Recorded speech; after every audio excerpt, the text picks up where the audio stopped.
সুপ্রিয় দর্শক মণ্ডলী, WHR টিভি থেকে আপনাদেরকে স্বাগত জানাচ্ছি। আমরা এই মুহূর্তে এই রূপসা নদী পাড়ি দিচ্ছি। রূপসা নদী পার হয়ে ওপারে যাচ্ছি।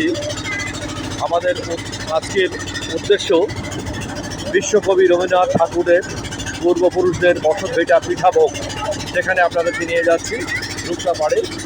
আমার সাথে সহযোগিতা করছে সেকেন্ডার আলী, ক্যামেরাম্যান সেকেন্ডার আলী আছে আমার সাথে। আমি এখানে আমরা রূপসা নদী পাড়ে দিয়ে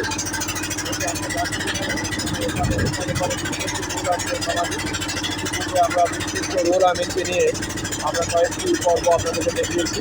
অত্যন্ত গুরুত্বপূর্ণ তথ্যবহুল। এখন নিয়ে যাচ্ছি এই রূপসার নদী, যেখানে এই নদীটি চলে গেছে মোংলার দিকে।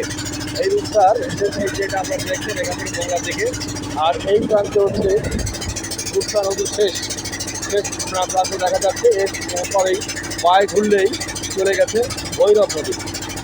এবার আমরা এই যে রূপসার পাড়ে আপনাদেরকে নিয়ে যাচ্ছি, এখানে আপনারা আমাদের সাথে সঙ্গী হন। আমরা আপনাদেরকে নিয়ে যাব। আমাদের যাত্রা উদ্দেশ্য আজকে পিঠাভোগে রবি ঠাকুরের, বিশ্বকবি রবি ঠাকুরের পূর্বপুরুষদের পরিচিতি এবং তাদের সম্বন্ধে গুরুত্বপূর্ণ অনেক তথ্য আপনাদেরকে জানাবো। সবাই আশা করি আমাদের সাথে থাকবেন। ধন্যবাদ।